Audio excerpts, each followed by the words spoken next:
like to say work-life integration because we don't separate ourselves, right? If work is stressful, that goes home. If home is stressful, that goes to work. What would you love your life to look like? And then how can you design the other things that you do with your life and for others so that it's continuing to give you energy, not drain you? There are indeed predictable stages where it's normal to question your career. Many people with these questionings, they immediately, out of fear, try to just shut it down and override it. And you can still be externally successful. And if you don't listen, sooner or later, you're going to be sat down. Every single person in corporate America is one business decision away from being laid off. It's up to us to design what do we want. Why is it that we get in there and we become so loyal to fitting the mold at the expense of our own health, enjoyment, performance, well-being, and relationships? Caroline, welcome. So good to have you here. I'm excited to be here, Vida. Thank you for having me. Can you tell us a little more about what it is that you're doing right now and what are you focused on? Absolutely. I am what I'd like to say a life first career coach and strategist. So, what I'm focused on now is all the people who've ever asked, is this it? Is this really all there is about their career, even if they're outwardly successful by many external measures, but still feeling something just not quite right in their body, or just thinking like, oh, there has got to be more than this, or as you've said before, dreading Mondays, those kinds of things. So I help people with career transitions throughout the span of their lives. So actually, fun fact, there are very normal and predictable stages where people do question their careers. I wasn't aware of that prior to doing this work, but I can help all along that journey. So I could help as young as a 15-year-old in high school trying to discern, okay, now what? Now what could I do? What might work with who I am, how I'm hardwired, and what I love to do? All the way up to, somebody in mid-career transitions of like, should I go into management or should I stay on my own? Is this really the right fit for me? Man, I always thought I'd love to do something else. Or even someone in retirement of, now that I'm going to have all this extra time, how is it that I can design my life first and have my career or things that I do as hobbies fuel the life that I really want to live? So that's my focus. That's my passion at this time. There is that intimate connection between work and life. I feel like it's really hard to separate because your work, you spend so much time on your work that there's no way around it affecting every other area of your life. Absolutely. These people that are like, oh, you want work-life balance. Like, that's so crazy to me because it's not like there's a home me and a work me. There's just me that I have two different responsibilities, two different main areas I spend my life.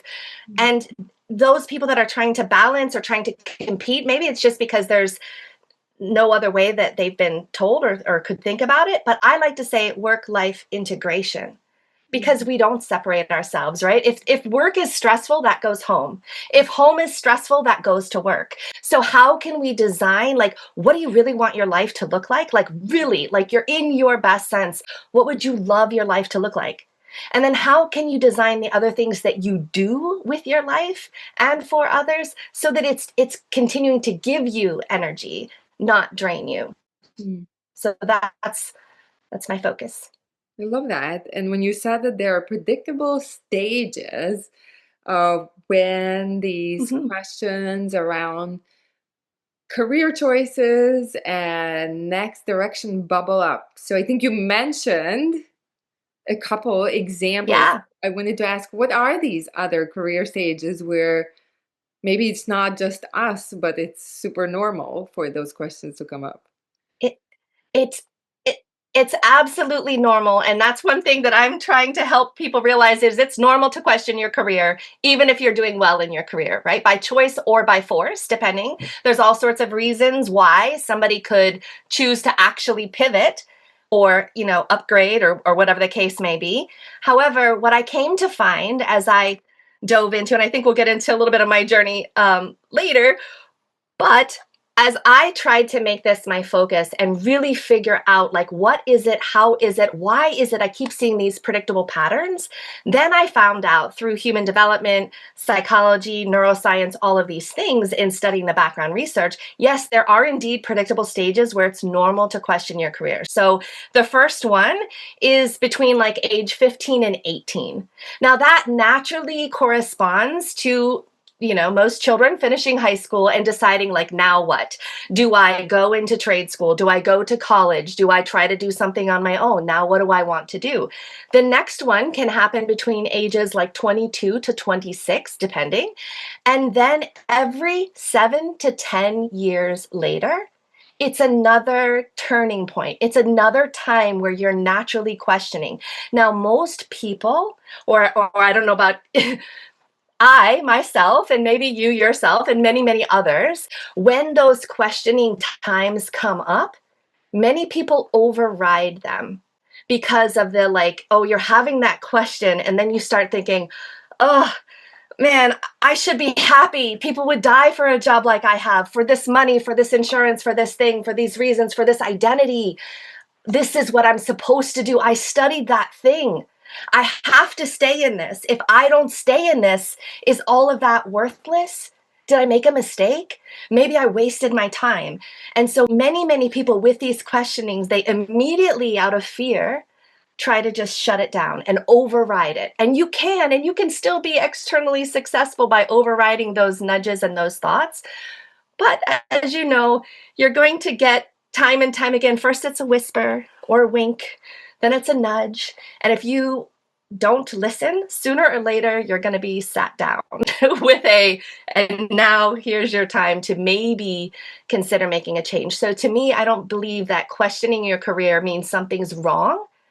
Questioning your career means something's right, because now you can consider the possibilities of what do you want for your next success. So my company is called Next Success because I believe every single person is already successful wherever they are, because you got to that day, right? And there are many, many things that somebody could have done in the past that has been lining them up for their next chapter, whether you realize it at the time or not. Even any challenge, any struggle, it's all happening for you.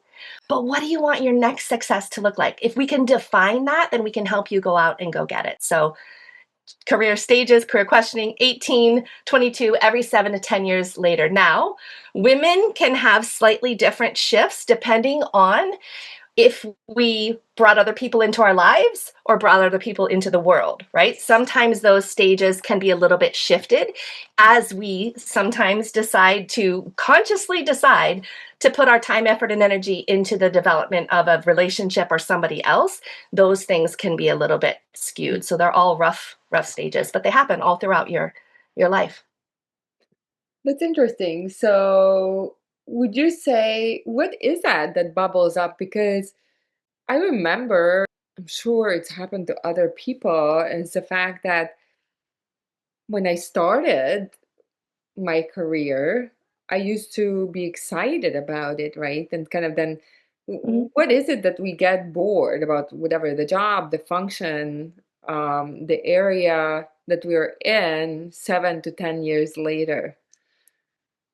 Yeah, so it's a combination of factors that could change. So, um, in order to answer this question, I want to take one step back first. So, to me, I view somebody's career as like an iceberg. So, if you've ever seen an iceberg in the water, it looks huge, right? So, the thing that you can see above the surface looks huge. And to me, that's what most people focus on. So, that's like the job title, the location, the salary. And many people think, like, if I got this great sounding title or this great sounding job in this great location, that's it. That's all I need.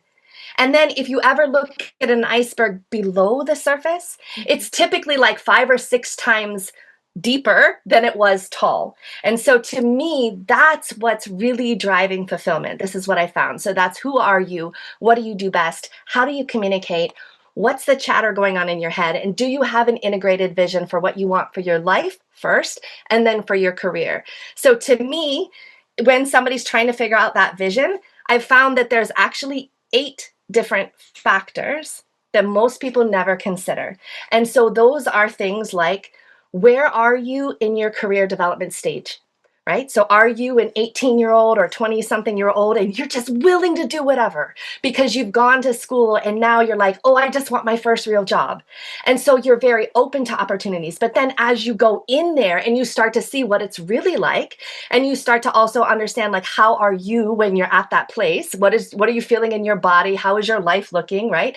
If you go into a very draining, for example, financial company where it's normal to work 60 to 80 hours a week, some people are going to love that and other people are going to shut down because the relationships or the things outside of work aren't suiting them. So in your career development stage, that's one factor that makes people shift. Second thing is, what are your natural abilities? Nobody talks about this. This is like, how are you actually hardwired, right? There's many different assessments and things like, oh, if your personality or your Myers-Briggs or blah, blah, blah, your color, your all these things. And to me, when I was trying to really sort this out, I was left empty-handed because every time I took Clifton Strengths, it was different. I'm like, how does that make sense? I'm a scientist, PhD scientist by training, so I cannot have, irreproducible, changing data that's not valid to me. And sometimes that's because your outer layer of personality is going to shift. I get that. But I was looking for, like, is there an assessment? Is there some hardcore data-driven way that I can see, like, how am I developed? Like, what are those, whether you want to say God-given or universe-given gifts and talents that were poured into me on purpose for a purpose only I can do? How can I discern those? And so there's an assessment that I help people with, the Highlands Ability Battery, to see 19 different performance-based measures of how are you hardwired. Some of that is going to be like, for example, number memory or visual memory, or what can you see objects on paper in 2D and visualize them in 3D, right? All of these things affect how well, if you're in your work, the types of things that you're doing, and if you are working aligned with your natural abilities, it feels energizing and exciting. And if you are working counter to your natural abilities, you can do it, but it's going to take extra time, effort, and energy, and you may need to know how to do that. Now, the next thing is skills. Skills is, what did you spend your time, effort, and energy to learn? And again, if you're building on top of abilities you already have, it's energizing and it's great. And if you're building against, you can, with repetition, do something better, quicker, faster.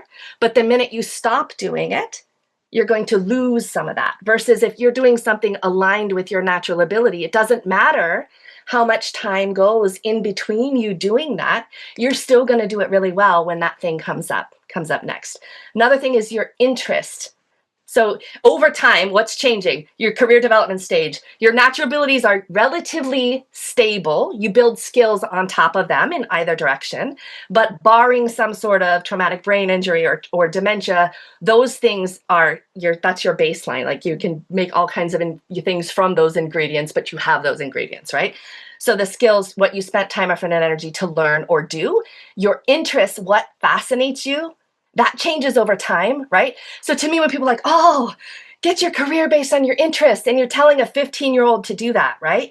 Well, a 15-year-old 10 years before probably loved dinosaurs, right? So it's like you're telling a 5-year-old to find a career based on dinosaurs because that's their interest.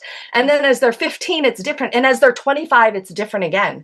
And 35, it's different again, because your interests are going to change as you grow and develop. Mm-hmm. Another thing is your personal style. So that is, are you an introvert or an extrovert? Mm-hmm. Do you get energy being with people or being by yourself? Mm-hmm. And are you a generalist or a specialist? Do you like to know a little about a lot of things, or do you like to go really deep and then help people to know about that? So for me, I'm an extrovert. I'm a specialist. I need to go really deep. And that affects how I show up at work and the kinds of things I'm drawn to doing and things that I love to do.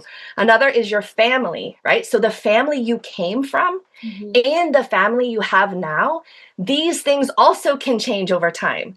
And so that affects what you want to do, what you can do, right? So if somebody grows up with a primarily white collar family where parents went to college, then they probably think, oh, I need to go to college because that's just what we do. If somebody grew up with hardworking, seeing that on a farm, they may have good work ethic. Or other times, people, depending on how the family that they came from shows up, then it's going to be like, I am not going to be like my parents living paycheck to paycheck. I am not going to be like, right? So you either are Yeah. or are not, and either one is affecting you. And then the family you have now. So as you get into a relationship and you start going from self to others, or as you may have, people you bring into the world, your priorities change. There was a time where I needed to be able to drop off and pick up my child. And so that affected the kind of work that I'd Yeah, have. yeah, yeah, it does. Another thing is your goals and your values. So your values may develop more, your goals are changing, but any one of those 8 different factors can be the catalyst for questioning your career, a shift in any of those. So as we grow up and mature and we start to go from what others thought we should do to now being like, I think this is who I actually am, and this is what I want to do. And when you start to go from your inner guidance versus the external world, those can be triggering points. So that's why people get bored. That's why people question. But what was missing for me, and the reason why I made my company, was I didn't see a very hardcore data driven process of how to go about this and how to be able to be strategic and make a lot of plans before launching or jumping into something. So that's what I created. So you created like a template or So uh I created what I say is the next success method. So I okay. help next chapter explorers become authentic success creators through the next success method. So authentic success is how you define it, right? I was very successful how I thought I defined it and how the world defined it. I was a top performing scientist making multi-million dollar products, doing fatigue and fracture mechanics for adhesives in automobiles. Now, nobody would think that just meeting me now, but alas, it did actually happen. I was then global top performer year over year for many years in a third party recruitment agency focused on the chemical industry. So I was very successful by both of those things, external measures. If you dial it back to grad school, I had a fellowship only one person in the US would get. Back to high school, I was valedictorian. Woo! Okay. And none of those things actually incorporated all of who I am. There were parts of me that were being used and parts of me that had reached measures that other people said, oh, what a success. You got this award. You got this achievement. You have this great salary. You won this vacation. But internally, my body was telling a different story. And I was so stressed, driving myself so crazy to become this mold of what others defined and what I thought I was needing, what I thought, oh, if only I get that pace setter again, then I will. If only I get this award, if only I win that client, if only I get that placement, if only I make that adhesive, if only I get that speaking gig, if only I get that award, then, but then never happened. But what did happen was I got class 2 obesity. I had high blood pressure with 3 different medicines. I developed an irregular heart rate called supraventricular tachycardia. So I would literally just be sitting and my heart would bump up to 210. Wow. 210. I'm just sitting and I'm thinking like I'm doing like Lamaze breathing and there is no child, right? Like it's crazy. And all of these things were happening, but yet I was still externally successful. So even though I had questioned for years and I had seen it so many times with people that I helped get into different companies, they thought changing the job would fix their problems. And the reality is that I saw them go to different jobs and they saw the same problems on different faces. And so I'm like, what the heck? There has got to be a way to figure this out. And by choice or by force, right? You can have changes. My husband sat me down around our 20th wedding anniversary, and he's a very lovely, beautiful, kind man. It takes a special person to deal with all of me, and he does beautifully. But he said, "Look, I'm terrified that we are not going to have another anniversary. You're Mm. literally killing yourself literally. And I'm like, because I was angry, right? I was so angry, even though I was successful. I couldn't change some things at the work where I was because it wasn't my company. Very well meaning people, they can run it whatever they want. But to me, some of my values were not aligned with some of the things that were happening there. And I was so stressed and so mad that my family was getting the worst of me.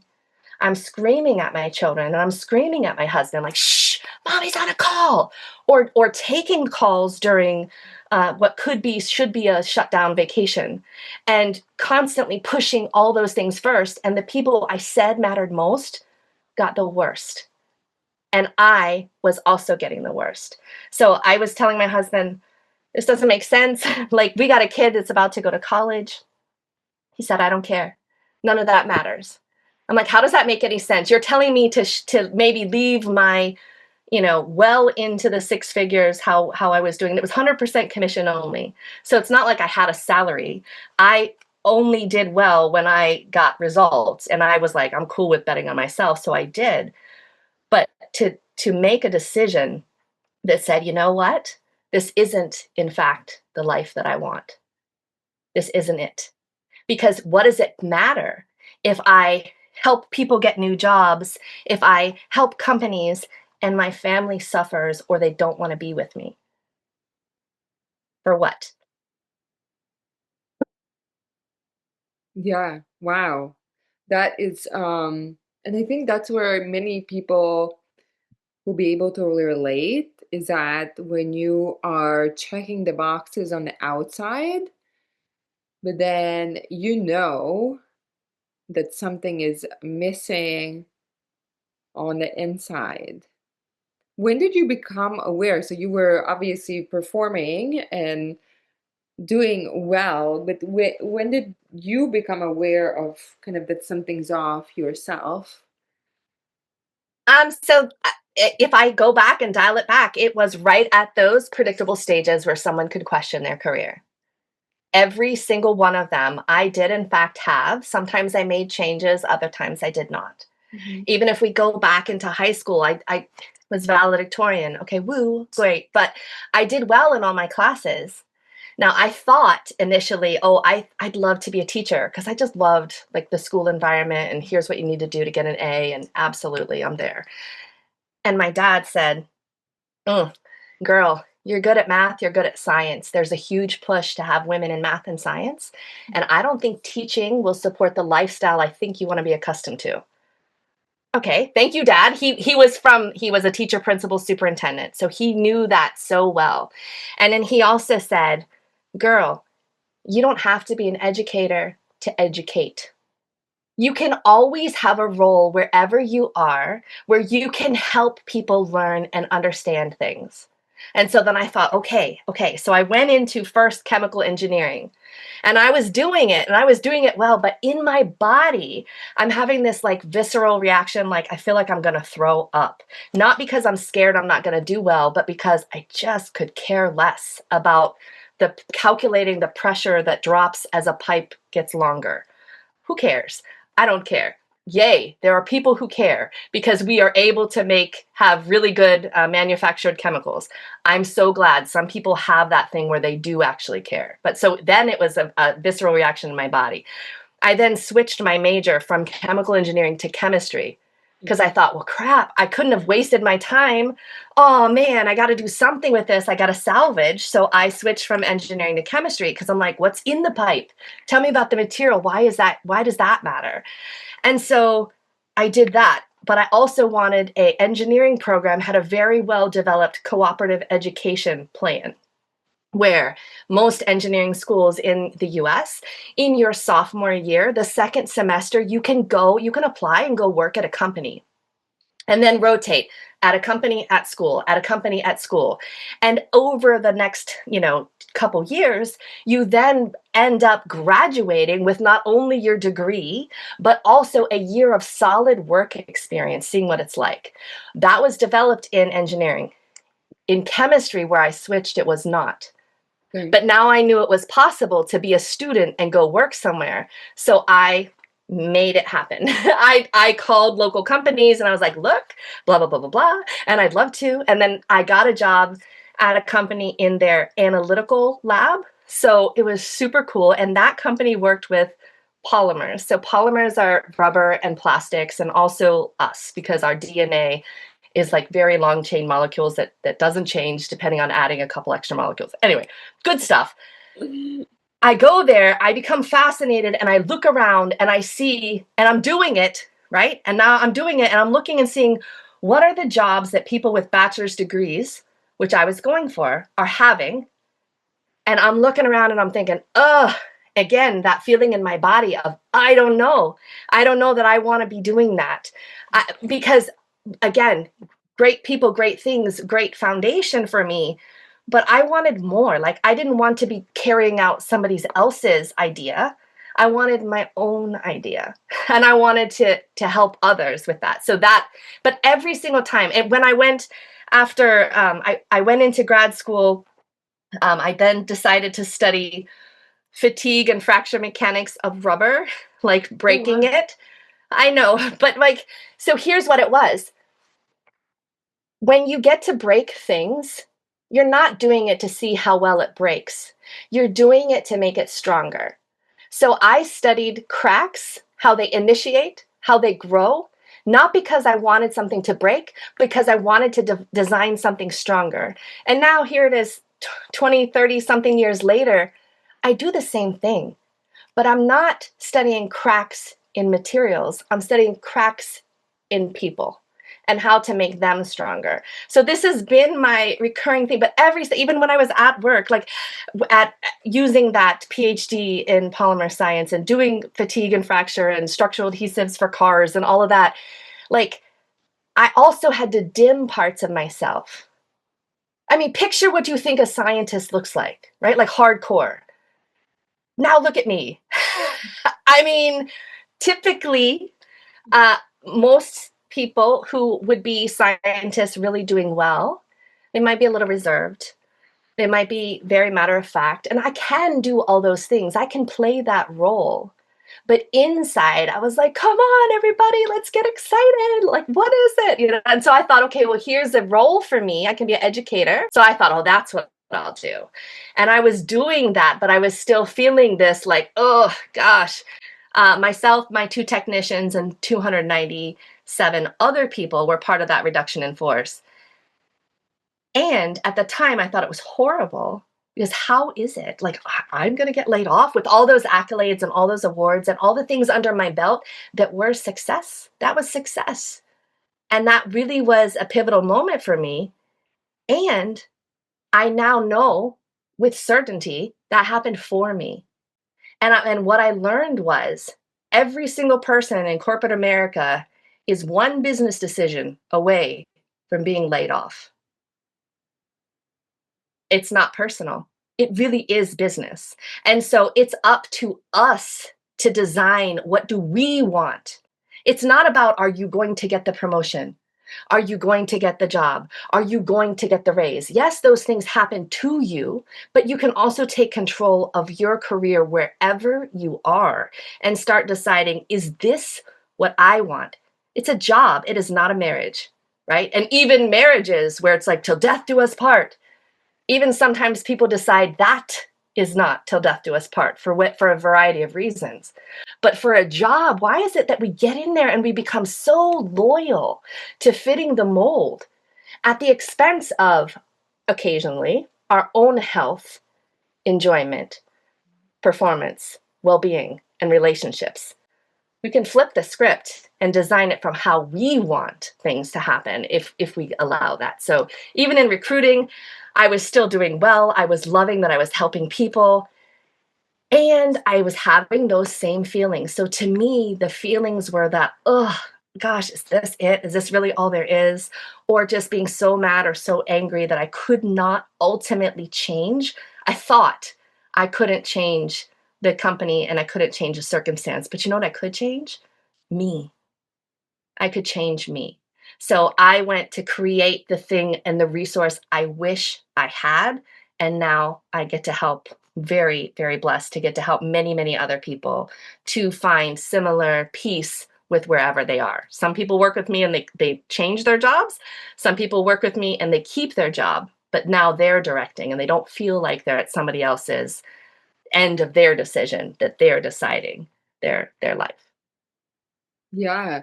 And so can you summarize just a little bit? So you went to school, you got a PhD, Yep. it sounds like in sciences, and then you actually went and started your career. Like, can you just piece Yeah. the pieces together from the Yeah. science career, then Hmm. to recruiting, Hmm. and then Yeah, what because it happened? doesn't make sense, but it does. So I got a PhD, and in the science phase of utilizing directly that knowledge and experience in rubber and plastics, I worked for a decade in the chemical industry, Wow. in a variety of R&D related positions. Wow. Then I was laid off. I happened to be pregnant with our second child at the time. And although it shouldn't have mattered, I just didn't see how I'm going to go interview with this big ass pregnant belly and be like, by the way, in a couple months, I'm going to need to have at least 8 weeks off because my first kid ended up being an emergency C-section. So it's like, I'm not risking the science at that time. I was like, I'm not chancing it. Well, that worked and I got a healthy baby at the end. They're saying I need to have a C-section, I'm going to do that. And so even though I should have been able to go and interview and it shouldn't have mattered, I just didn't see it because the reality of what should happen and what often happens is two different things. And I didn't want to put myself through that stress. So I was then a stay-at-home mom. Never thought I would ever be a stay-at-home mom. I just didn't think I had the right personality or desire. But once I was home, and I saw my beautiful child, the oldest one who was a little over 2 at that time, and I saw like what I was missing that I didn't know I was missing.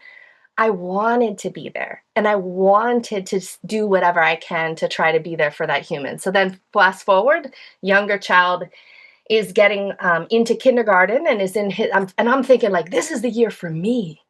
I am going to be like one of those fit moms that you see walking in the neighborhood with their stroller and they're happy, and like that's what I'm going to do. I'm going to like get, because I had struggled with eating my feelings for many decades. I'm like, this is good. This is it. That's going to be me.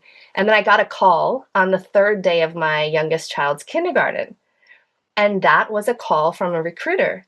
And they were trying to recruit me for the competitor of my former company.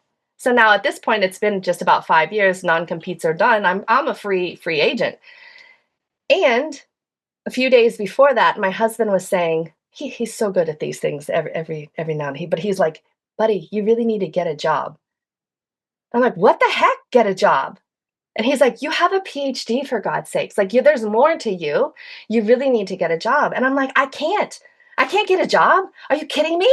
I drop off this kid. I got to pick him up. Like, he's going to a charter school. There's no bus. What do you think? Get a job. What? You want me to work at Target? Like, what job is there that's going to have the flexibility that I want? That's insane. You're insane. I don't think. And then, but he said, listen, all I'm telling you is if somebody ever comes to you with a job, you cannot say, no, I can't. I won't. It's impossible. You don't say what you can't do. Tell them what you can do or what you will do. So this has primed me now a few days before this conversation where now it's like go time.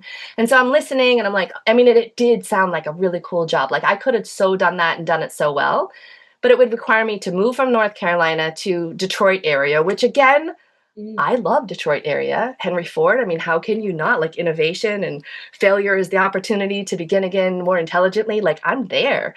it's a good one. But my family, here it comes, one of these 8 factors. The family that I had and the family that my husband came from both required us to stay where we were. And so I flipped that call. I didn't even know flipping a call, but I flipped that call and I said, yeah, thank you so much. That is absolutely the right kind of thing that I'm qualified for. And it's not going to support the lifestyle that I want to be accustomed to. But let me ask you, where are you calling from? Viva, I tell you what, this particular job was made for me before I knew I was made for it. that recruitment agency that focused on the chemical industry, the physical location of that office was not even 10 minutes from my house. And they focused on globally the chemical industry. And so there was the opportunity that I had to use my education, knowledge, experience, and extroversion to help people. And I chose 100% commission only because then I thought if I'm all risking it all, my time, effort, and energy on me, my own account, then they can't tell me I have to sit in their chair because it's my thing. I get to drive. So it was like a business within a business, but still there were blessings and there were opportunities for learning. But I that's how I got into um, recruiting for the chemical industry, and I was 360. So I worked on very, very niche positions. Like maybe there's only 5 people in the world that could do that role, but that's where I did. So I was the match between the company. I would go out and find the roles, and then the candidates, and go out and find. I didn't wait for who applied. No, it was not. Most of my things were not who applied. It was me proactively searching and researching, skills I became so proficient at as a scientist, to search and it's research, right? What is research? It's researching. So searching and researching, and then I would then, because I had that PhD, because I could talk the lingo, because I knew the difference between a chemical engineer and a chemist, and even a chemist in the variety of roles, I intimately could get the credibility with these people. And I really was, in fact, trying to help them, and they could see that. So I did that until I was burning myself out and then left to make my own company. Mm. Wow. Yeah, I can see. So tell us, like, was it good in the beginning, or when did it start to become stressful? When did you start to realize that it's not a good fit? Because it sounds like it started out as a good fit. Everything. I think, and like you said, many people, you start jobs Mhm. and it's like, oh, this is amazing. Like that's why you accept it, right? You either accept the job because you're so desperate you need that money and you think, "Oh, I guess I could tolerate it," or you accept it because you really do see the possibility. Yeah. And I Yeah. really did see the possibility, and it really was lovely for a chapter. But the challenge was that that particular place where I worked for was a very small family owned company. Mhm. And small family owned companies are amazing. I now have one. However, the reality is for employees of a small family owned company is that's not your last name. And your growth is limited because come on now, who's going to get the opportunity to be the president, CEO? Who's going to get that opportunity? It's the family. It's a rare company that grows to be big enough that decides to then put a non family member in charge of very strategic decisions. And then, even still, the family sits on the board. And so you're still at the decisions of somebody else that's not you. And so, for me, even from being, when I thought I wanted to be an educator and be a teacher, and then I was like, no, then I was like, okay, well, I'm going to be a president of a company. That's me. I'm going to be a president of a company. And many chemical engineers become CEOs at companies. And so I thought, aha, I'm great. I'm great. So learning processes is phenomenal for the corporate world. I'm going to be president of a company until I could care less about the pressure drop through a pipe. So then I switched to chemistry and I'm still like, aha, well, I'm going to be a president of a company. And then I'm looking around and I'm like, okay, well, anybody who was president of a company, the people that had that scientific background in scientific companies, they were able to lead differently because they also had some technical understanding. Yes, they left that to focus on developing people versus developing the deep expertise in science. But I'm like, I'm gonna get my foundational blocks so that I can launch. And then even as I was recruiting, I kept saying, like, you know, how am I gonna get to be CEO like this? Because at this particular place, this I will unless I buy the company, I'm not going to be able to do it like I wanted. So I outgrew that. I'm very grateful, very thankful for the time spent. And I think we all realized in time that it wasn't the best fit for me there anymore. Because even when I was having all that stress that I was taking home, that I couldn't separate it, right? There was no home me and work me. I was angry at home and then I'm going and being angry at work. And that's not actually who I am, but that's who I was in that moment. And so, I mean, I think it was, even though I was achieving very well, I wasn't the best mom, wife, or coworker because I was so angry and so mad and so just killing myself inside. Would you, I mean, I understand that there were several factors, and like if you had to simplify like the major, like what was the biggest factor why you think the anger and that kind of reaction and not a fit for you? I wanted things to be able to be open, honest, and transparent is what we said we were. We're open, honest, and transparent, right? And I lived that. Mm. And there were some times where living open and honest and transparent didn't work because if you're trying to keep a client, maybe you don't want to be transparent about how what they're doing is actually driving people to not want to work for the company. I did it anyway. Like my clients, I would tell them, I'm like, look, you had this safety engineer from Exxon come and interview at your small company and you blew it. And you blew it because the plant manager took 5 calls during that interview. The Mm. person at the front desk didn't know. And then you called the man on his way back to Houston and asked if he could turn around because there was somebody else that you wanted him to meet with. You blew it. That candidate experience was horrible. And let's figure out how we can now work on making that better for the next time because this is not who you actually are as a company. And that is not what anyone would want to work for, let alone somebody from such a high caliber company that's looking to go to a smaller company and make a difference. So I would tell it, and that worked fine if it was 100% my client. If I again tried to say with I thought open, honest, and transparent, that's who we are. If I tried to say that to let's say it was somebody else's, I'm sharing that for a client that was my boss's, they may not have wanted that open, honest, and transparent because he thought it's making us, my boss would think it's making us look bad by telling the truth. And I'm like, it's a two-way street. A candidate decides they want to work with for a company as well as a company decides they want to have a candidate become an employee. So like if we could all just tell the real deal and how can we grow from here? To me, I didn't understand like how would you not want to do that?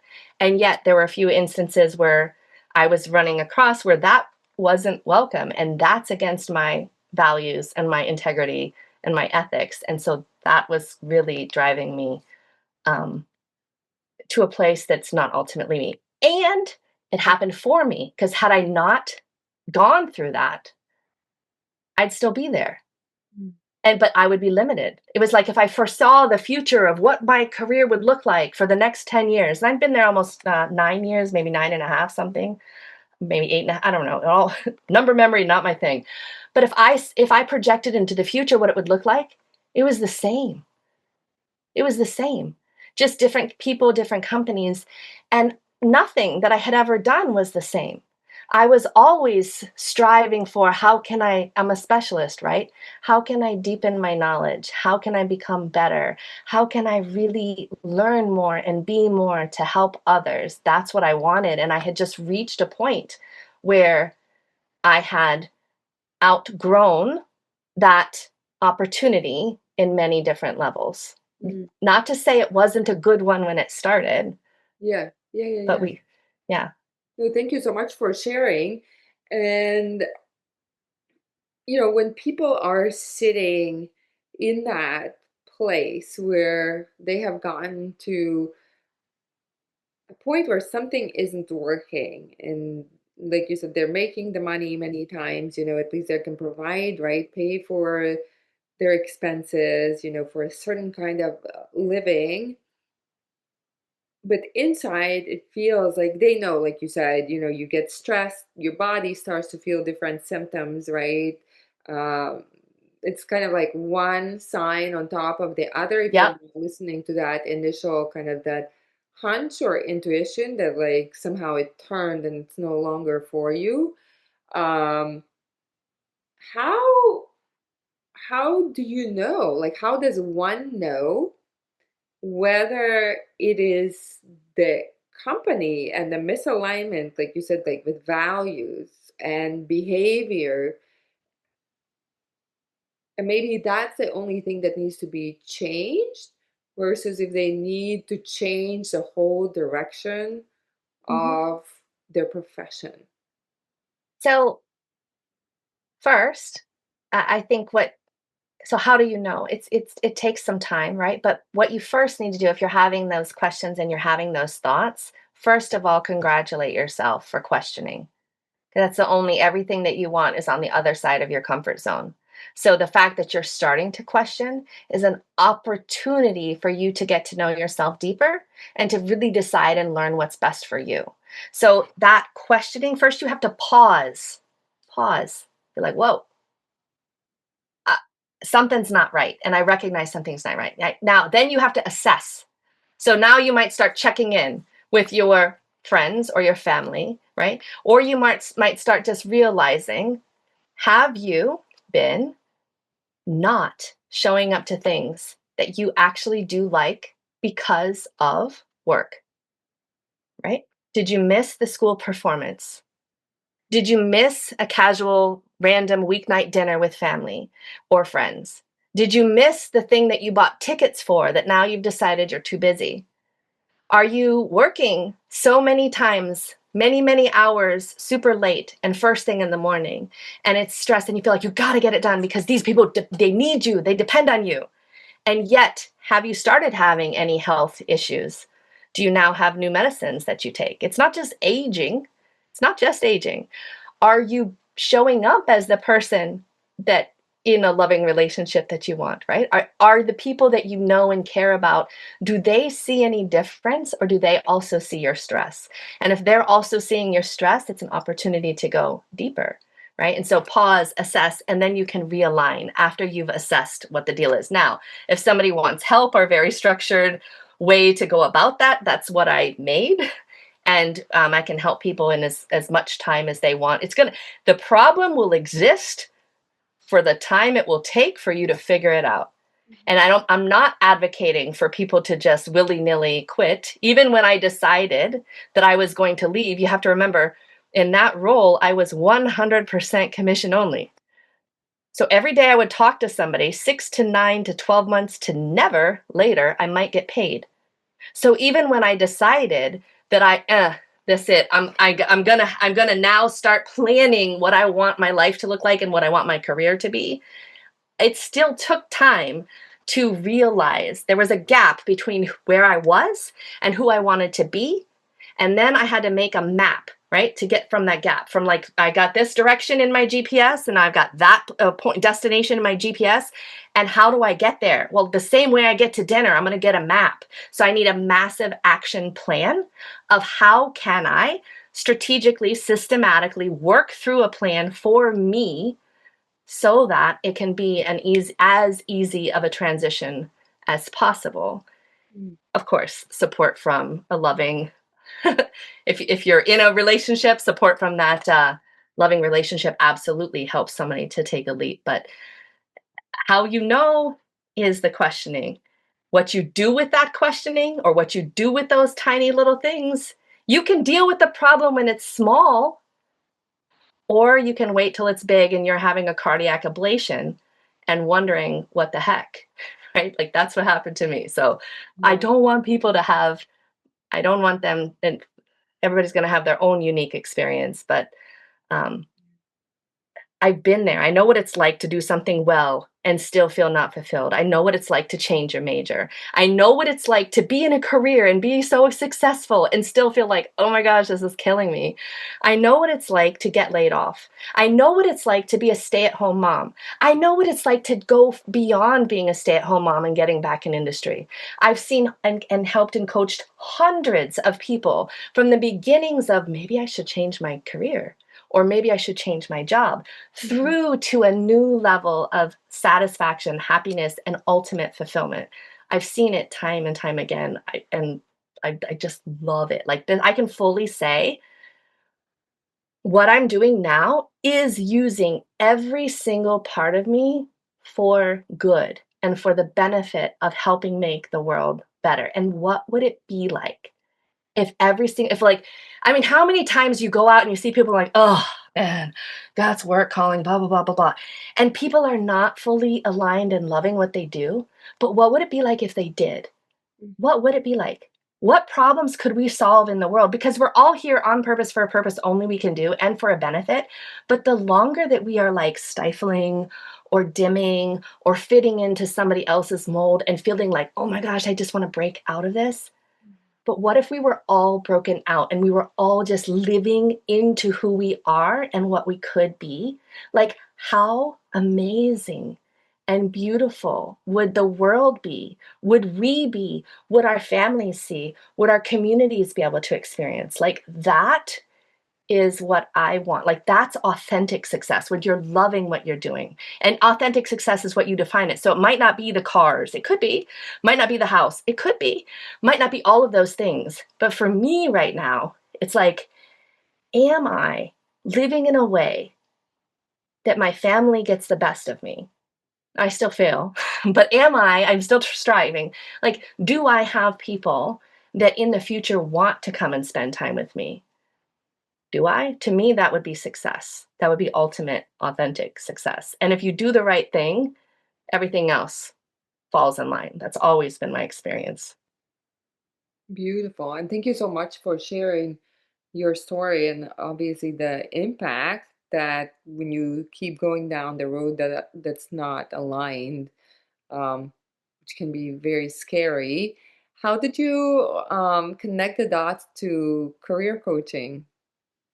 I mean, as a recruiter in that commission only 360 thing, I was doing career and life coaching anyway as part of the job, right? Because people are scared when they're leaving one company to another. It is, but Um, it's not necessarily the same thing. it's not, and I really had to just try to think about because when I first left, I'm going to be honest, I first thought, aha, I'm going to write out my non compete and I'm going to open up my own firm and I'm going to go get all my clients and I'm going to do it better. Ha ha ha.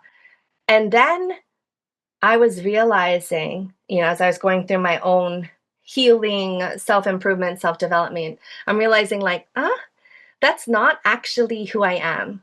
And when I thought about that, I was having that like compressed feeling in my chest and that kind of negative. It was from a negative, like, I'm going to get you kind of way. And like, okay, that can get you so far.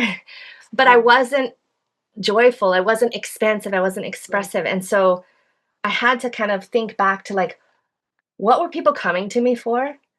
What did people like? I mean, I had people who I placed in roles that invited me to their weddings.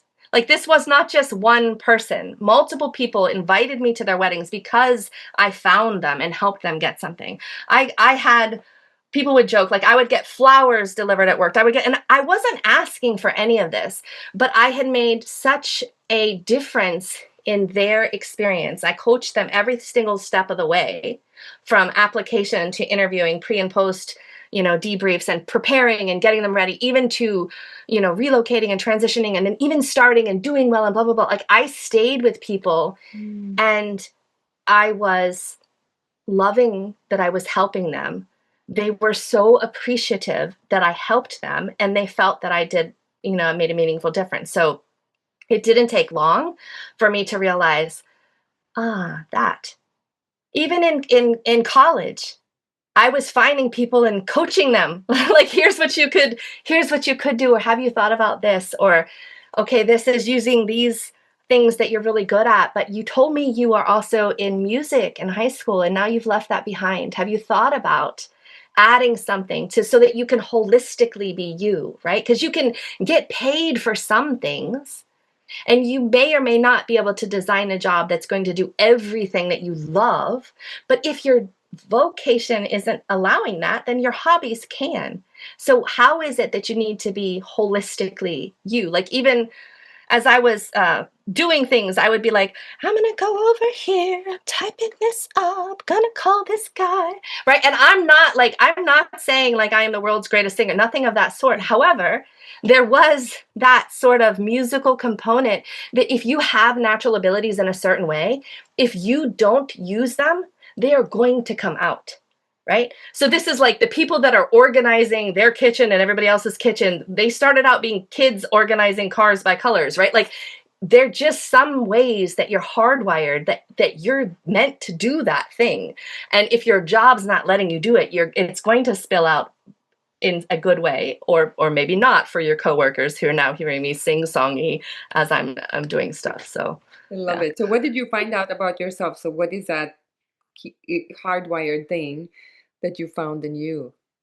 Yeah, so when I took that assessment, then I then quickly decided I needed to become trained in and offer as part of my package. I learned I am okay. I knew I was an extrovert, like that. Okay, was no secret there. I didn't necessarily realize I was a specialist. I didn't realize my particular way of combining that extroversion with specialist makes me a detailed communicator, right? So I need to dive into the research and the depth and get it, like figure it all out, and then I can try to help others, right? Because some other people, they're not going to care to the extent that I felt I needed to, and that's okay.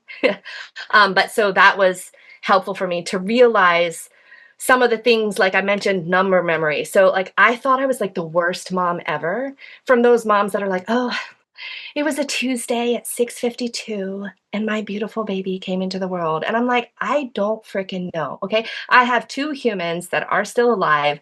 They came into the world. I know their birthday. I do not know their birth time. And I'm thinking like I'm a horrible mom because I don't know. Or the people that be like, you meet them at the park and like, oh, how old is he? Oh, he's 17 months.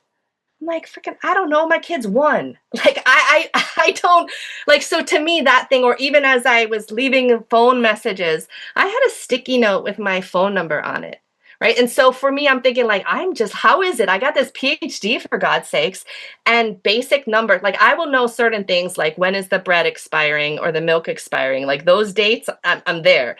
But phone numbers, birth times, like how much is your gas bill? I don't freaking know. Like we either have money or we don't. Like I don't worry about the grocery. I don't, none of that. And then when I saw from the results of this Highlands ability battery that in fact my number ability is low, awesome. Then I'm like, oh gosh, it is me. It's me, and that's okay. Because even if you somebody sees in this, how are your natural abilities poured into you? There is no good or bad. Yes, there's low, medium, and high, but it's not bad. Just like in a game, let's say a game with a ball and something else, like football. How do you win? High score. Golf. How do you win? Low score. They're both games, right? So somebody's natural abilities set them up for being energized in certain careers. If somebody can focus really well, they might be a great accountant. If somebody can have ideas coming so rapidly, they might be great in sales. They might be great to make books, right? If somebody can see that 2D image and visualize it, maybe they're the person to make a bridge. The person that can't, maybe they're the person to write about how it was great to have the bridge and plan, how people can use the thing. So like every single thing, and to see how those were. And to then the other great thing is that can correlate with the entire government database of occupational network. It's so cool. They have gone through and seen, here's your natural abilities. Here's the careers that align with your natural abilities. And so now what does that do? That then helps you learn, and you can see, what does a day in the life look like? What are the knowledge, skills, and abilities? If you're at the point of you can and you want to get additional education, what education is needed there? You can see real life job descriptions. It even ties into an ONET interest profiler. So now you can see, okay, now out of the 8 factors, we got 2. We got abilities and interests. Then we can pair in skills. What did you already spend time, effort, and energy? Or what do you want to spend time, effort, and energy to learn? We can go through this as like a foundational understanding of how you got to where we were. So if we look at snapshots, Mhm. I'm very well aligned as a scientist. I'm very well aligned as a recruiter. I'm very well aligned as a salesperson. But what I'm most interested in now is using all of that and helping people and helping them to see, because there you can have that like, is this it? This isn't it. Oh gosh, but oh crap, what does that mean? Did I waste my time getting that PhD? Oh, what will people think? Oh my gosh. Oh gosh. Oh, did I waste it? I wasted my life. I can't do that. I wouldn't be special. I did that thing to be special. I'm not going to be special. You're already special. Your worthiness is not in question. Your amazingness in question is not in question. What do you want to spend your time, effort, and energy on? And is that allowing you to like exude joy and possibility? Mhm. Or are you like just dreading your life until the next, and you're trying, and oh, when I this thing, when I that thing. You don't have to wait for loving your life. Mhm. You can do it now. And Mhm. so there's every factor of my program addresses different areas that could be somebody's block. Maybe they didn't know their abilities. Maybe their communication style is just a little bit not what needs to be received well by the other person who they're dealing with mostly. Maybe it's the chatter in their mind and they're sabotaging their success. Mhm. Maybe it's they don't have the vision. So every single component, like to me, I was building it, I treated it like another dissertation. I'm going to do the historical background and the research. I'm going to look at all the assessments out there and try to see which ones are the not just party banter, like, oh, I'm an ENTJ. That means I could be well suited to be an executive. Well, who freaking cares? Like beyond that, nobody cares. So to me, I'm like, how can I help people that want to go deep, that want to truly understand like what is missing? And not just knowing what is missing or not just knowing who I am, but now what? And now, how do I actually use that to be better? Even if you're in a career and a job and you're just like, for kicks, I want to see what my natural abilities are. I don't know that I want to leave my job. Cool. But guess what you can do?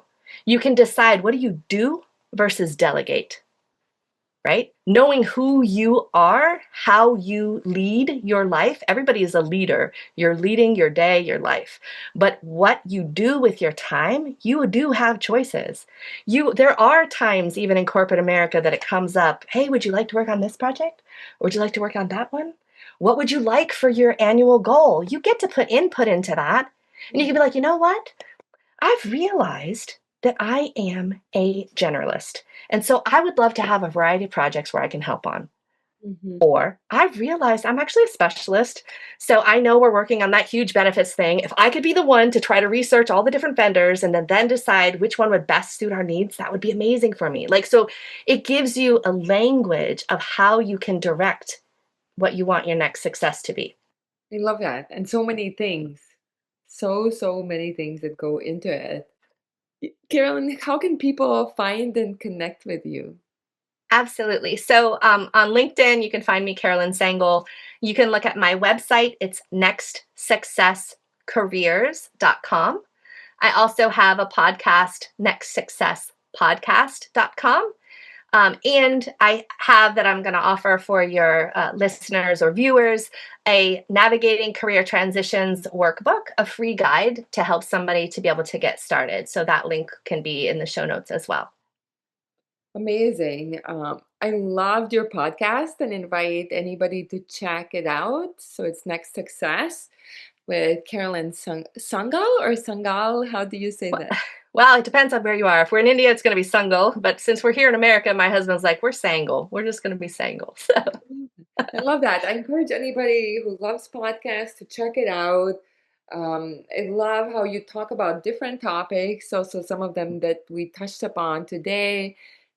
How it is that going from feeling like you're checking the boxes and successful on the outside, but not feeling it on the inside. You talk about layoffs and so many things that hit us on day-to-day basis, as we go through the career journey, and as you said, eloquently said, through the different stages that make those questions bubble up. So thank you so much for being here and for sharing your journey and how you are able to help people. awesome. Thank you so much, Viva. I've really enjoyed being with you today.